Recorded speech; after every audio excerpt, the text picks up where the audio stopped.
मंजिलें उन्हीं को मिलती है जिनके सपनों में जान होती है। पंखों से कुछ नहीं होता, हौसलों से उड़ान होती है। नमस्कार, इस समय आप अपने स्क्रीन पर देख रहे हैं एफपीओ बुलेटिन और मैं हूं आपके प्रगति पथ का सदाबहार साथी मनोज मिश्र।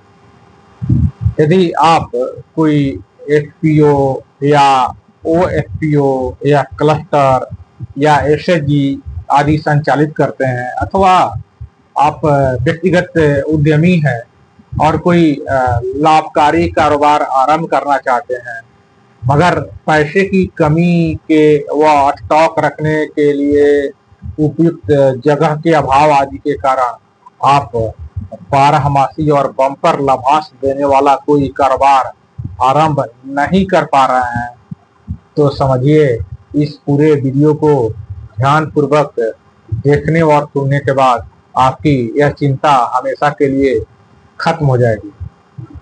क्योंकि आज हम आपको एक ऐसे बिजनेस मॉडल की जानकारी देने जा रहे हैं जिसमें सामान किसी और का है, डिलीवरी कोई और कर रहा है, मगर मुनाफा सीधे आपके बैंक खाते में आ रहा है। जी हाँ, सही सुना आपने। हम बात कर रहे हैं ड्रॉप शिपिंग बिजनेस मॉडल की। तो ड्रॉप शिपिंग बिजनेस मॉडल के स्वरूप, लागत, लाभांश व कारोबारी टिप्स आदि संबंधी मुकम्मल जानकारी के लिए आपको यह पूरा वीडियो जरूर देखनी और सुननी चाहिए। आप तो जानते ही हैं कि इस मौजूदा डिजिटल युग में ई कॉमर्स तेजी से बढ़ रहा है। पारंपरिक व्यापार में पहले सामान खरीदना होता है, उसके बाद उसे स्टोर करना होता है, फिर उसे बेचना होता है। मगर ड्रॉप शिपिंग बिजनेस मॉडल ने इस पारंपरिक कारोबारी परिपाटी को खत्म कर दिया है। यह बिजनेस मॉडल रिटेल आर्बिट्राज पर आधारित होता है, जिसमें तकनीक का उपयोग करके दुनिया भर के सप्लायर्स व ग्राहकों को जोड़ा जाता है। दरअसल ड्रॉप शिपिंग ई कॉमर्स का एक अत्याधुनिक रिटेल बिजनेस मॉडल है, जिसमें आप बिना किसी सामान को स्टोर किए और बिना एडवांस में खरीदे ही आप ऑनलाइन सामान बेच सकते हैं। इस लो इन्वेंट्री ऑनलाइन बिजनेस मॉडल में आप केवल एक ऑनलाइन स्टोर चलाना, सही उत्पाद चुनना और उसकी मार्केटिंग करना है। उत्पाद की पैकेजिंग व डिलीवरी की जिम्मेदारी सप्लायर्स की होती है और आप केवल सप्लायर्स व ग्राहक के बीच कड़ी का कार्य करते हैं। आइए ड्रॉप शिपिंग कारोबारी मॉडल को थोड़ा और भी आसान तरीके से समझाते हैं। देखिए, इस कारोबारी मॉडल के मुख्यतः 3 स्टेप होते हैं। पहला है स्टोर करना। सबसे पहले आपको एक वेबसाइट अथवा शॉपिफाई या ई कॉमर्स आदि पर ऑनलाइन स्टोर बनाना है। उसके बाद यहाँ पर सप्लायर्स के उत्पादों की लिस्ट बना लेनी है। दूसरा स्टेप में आपको ऑर्डर प्राप्त करना है। जब कोई ग्राहक आपके स्टोर से सामान खरीदता है और भुगतान करता है, तो आप उस ऑर्डर की जानकारी और सामान के होलसेल रेट वाली कीमत सप्लायर को भेज देते हैं। तीसरा स्टेप है शिपिंग की। अब सप्लायर आपके नाम से वह सामान सीधे ग्राहक को कुरियर कर देता है। यानी इस कारोबारी मॉडल में आपको सामान को हाथ लगाने की भी जरूरत नहीं पड़ती है और सामान सीधे ग्राहक तक पहुंच जाता है। तो है ना यह कमाल का बिजनेस मॉडल। इतना ही नहीं, इस कारोबारी मॉडल की खासियतें भी कुछ जो है वो लाजवाब है। सबसे है इसमें की खासियत कम निवेश की। परंपरागत कारोबार की तरह आपको बड़े पैमाने पर स्टॉक खरीदने अथवा गोदाम किराए पर लेने की जरूरत ही नहीं है। आपके पास लैपटॉप, वेबसाइट और मार्केटिंग के लिए महज कुछ हजार रुपए की प्रबंध कर लेने की जरूरत है। दूसरा, इसमें जो खासियत जो महत्वपूर्ण है वो है कम जोखिम की। क्योंकि इस मॉडल में आपको पहले से कोई सामान नहीं खरीदना होता है, लिहाजा यदि सामान नहीं बिकता है तो फिर आपको पैसा डूबने का भी खतरा नहीं रहता है, इसलिए इसमें जोखिम नाम मात्र का है। और तीसरा जो इसमें सुविधा है, खासियत है इस मॉडल की, उसमें ये कि आप कहीं से भी काम करने की सुविधा है। क्योंकि ड्रॉप शिपिंग कारोबारी मॉडल में न तो आपके पास कोई दुकान होती है और न ही आपके पास कोई गोदाम होता है। फलतः इस बिजनेस को आप मात्र एक लैपटॉप और इंटरनेट की मदद से दुनिया के किसी भी कोने से आप इसे संचालित कर सकते हैं। और जो सबसे महत्वपूर्ण जो आखिरी विकल्प जो आपको खासियत बता रहे हैं वो है असीमित विकल्प का। इस कारोबारी मॉडल की एक बेहतरीन खासियत यह है कि आप कपड़े या खाद्य उत्पाद या इलेक्ट्रॉनिक्स या खिलौने या हस्तशिल्प यानी कोई भी विविध प्रकार के जो भी आपको मन चाहा उत्पाद आपको बेचना है, आप यहाँ पर बेच सकते हैं। तो आपकी इस मॉडल की हो सकता है आपको नया आइडिया लगे, लेकिन इसमें थोड़ा वर्तमान में जो देश में कारोबारी परिदृश्य है, आइए उस पर भी थोड़ा नजर डाल देते हैं।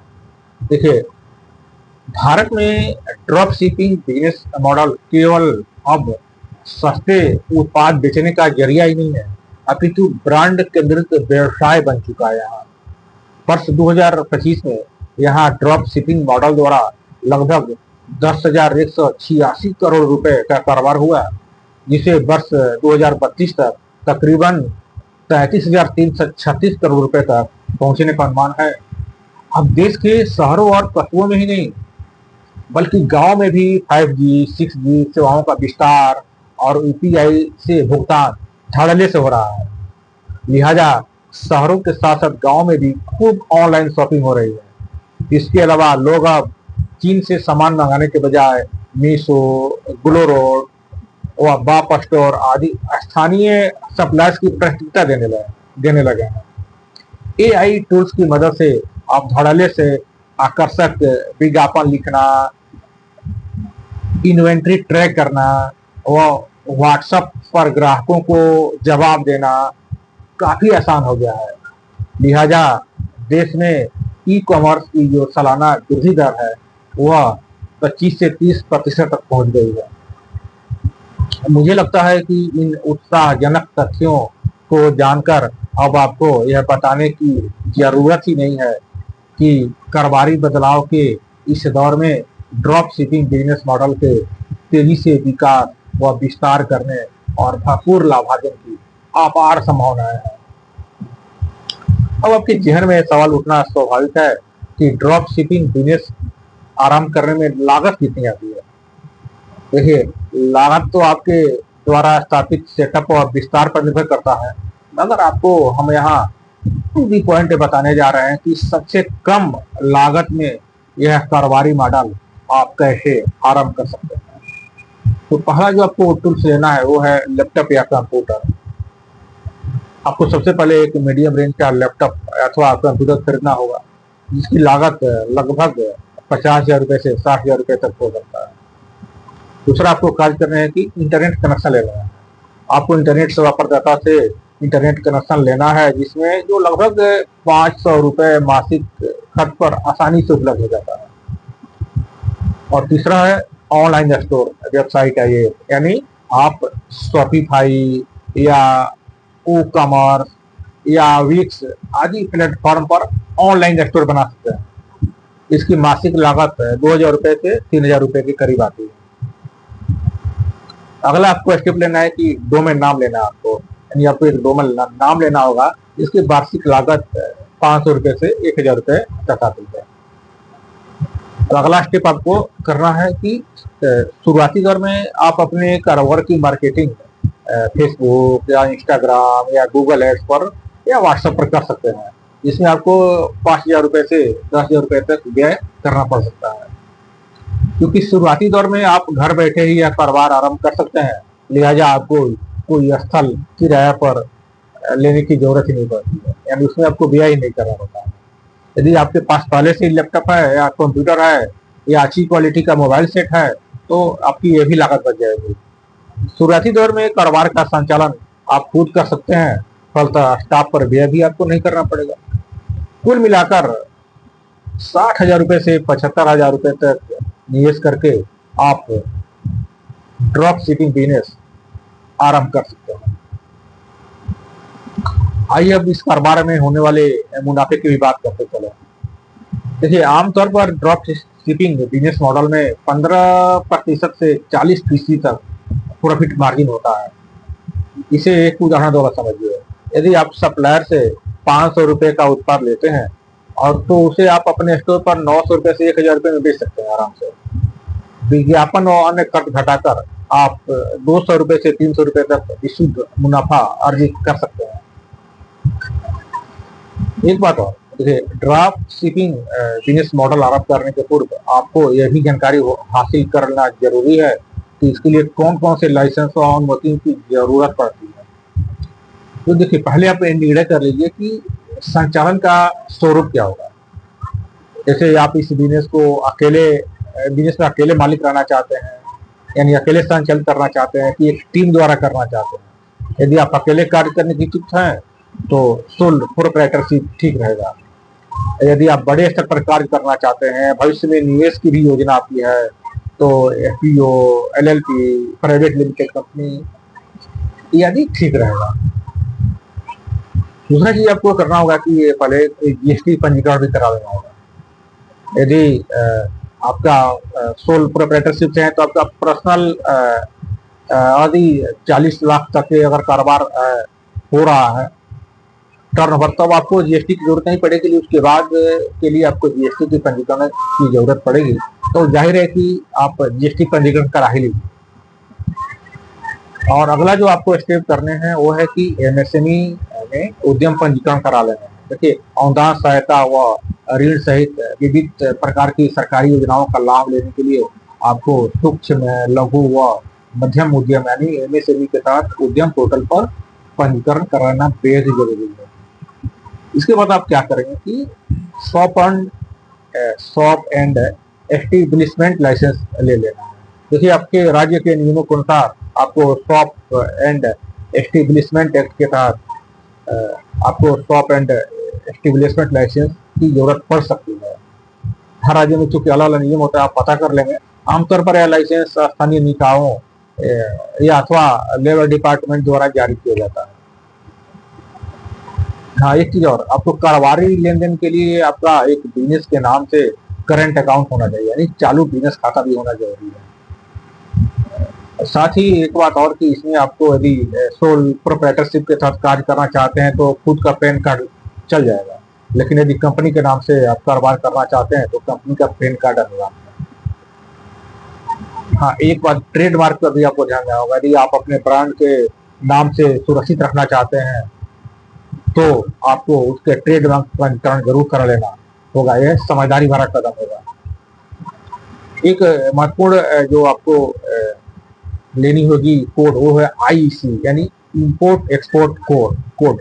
यदि आप विदेशों से सामान मंगाकर भारत में बेचना चाहते हैं तो आपके लिए आईईसी यानी इंपोर्ट एक्सपोर्ट कोड होना जरूरी है। यह डीजीएफटी यानी director general of foreign trade द्वारा जारी किया जाता है।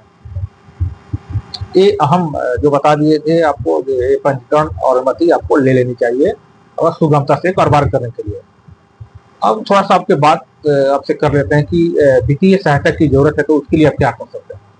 तो देखिए, यह एक सेवा आधारित ई कॉमर्स मॉडल है, लिहाजा सरकार डिजिटल इंडिया और आत्मनिर्भर भारत के तहत ई कॉमर्स को बढ़ावा दे रही है।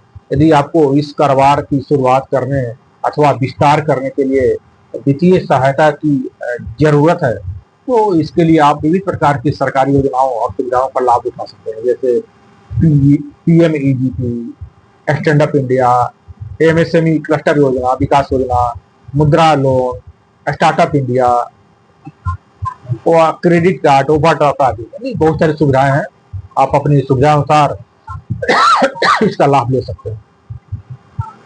हम आपके जहन में एक सवाल आता होगा और लाजमी भी है ना कि तमाम जानकारी और खूबियों को तो जान गए इस बिजनेस के बारे में, लेकिन इसकी शुरुआत कैसे करें।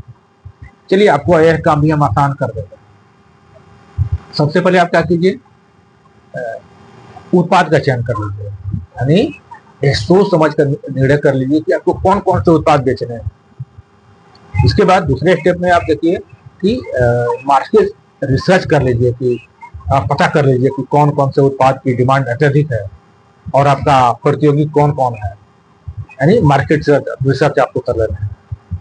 तीसरे स्टेप में आप क्या करना है आपको कि इंडिया मार्ट या एली एक्सप्रेस या रोकोसो क्लाउड जैसे प्लेटफॉर्म पर जाकर आप भरोसेमंद सप्लायर का चयन कर लेना है, यानी सप्लायर का चयन करना आपके लिए बेहद जरूरी है। चौथे स्टेप में आप क्या कीजिए कि एक शॉपिफाई या ई कॉमर्स या विक्स आदि प्लेटफॉर्म पर एक ऑनलाइन स्टोर बना लीजिए, यानी चौथा कदम आपका क्या है, ऑनलाइन स्टोर बनाने का। पांचवा कदम में आपको क्या करना है कि आप अपने सप्लायर की जो प्रोडक्ट है उसकी अच्छी क्वालिटी के वीडियो या फोटो आपको स्टोर पर अपने अपलोड कर देना है, यानी उत्पाद की लिस्टिंग का विवरण देना होगा। और छठे स्टेप में आपको क्या करना है कि मार्केटिंग करनी है आपको, ये अहम स्टेप है। आप फेसबुक, इंस्टाग्राम, गूगल एड्स और व्हाट्सएप आदि के जरिए अपने बजट के अनुसार आकर्षक विज्ञापन की शुरुआत करके अपना कारोबार आप आरंभ कर सकते हैं। हाँ, एक बात ध्यान रखिएगा कि कारोबार आरंभ करने के पहले अपने सप्लायर से स्पष्ट एग्रीमेंट जरूर कर लीजिएगा, ताकि शिपिंग व क्वालिटी को लेकर यदि कोई विवाद हो तो उसको निष्पादन किया जा सके। तो उम्मीद है ड्रॉप शिपिंग बिजनेस मॉडल के बारे में आपको मुकम्मल जानकारी मिल गई होगी। चलते चलते आपसे इतना ही जरूर कहेंगे कि रातों रात अमीर बनने का यह कोई स्कीम नहीं है, यह एक गंभीर बिजनेस है। यहाँ समय, श्रम, पूंजी, स्किल, धैर्य व ईमानदारी का निवेश करना है। डिजिटल मार्केटिंग, कस्टमर हैंडलिंग व ब्रांडिंग सीखनी है। यहाँ छोटे स्तर से शुरुआत करके एक बड़ा ब्रांड आप खड़ा कर सकते हैं। अब आप बताइए कि अपना ड्रॉप शिपिंग बिजनेस आप कब स्टार्ट कर रहे हैं, कौन कौन से प्रोडक्ट से आप यह कारोबार आरंभ करने जा रहे हैं, कमेंट करके जरूर बताइएगा। आपसे जल्द ही मिलते हैं अगले वीडियो में। इस चैनल को तो आपने सब्सक्राइब कर ही दिया होगा। फिलहाल यहाँ आप सीखते रहिए, पढ़ते रहिए और मुझे दीजिए विदा लेने की अनुमति। नमस्ते।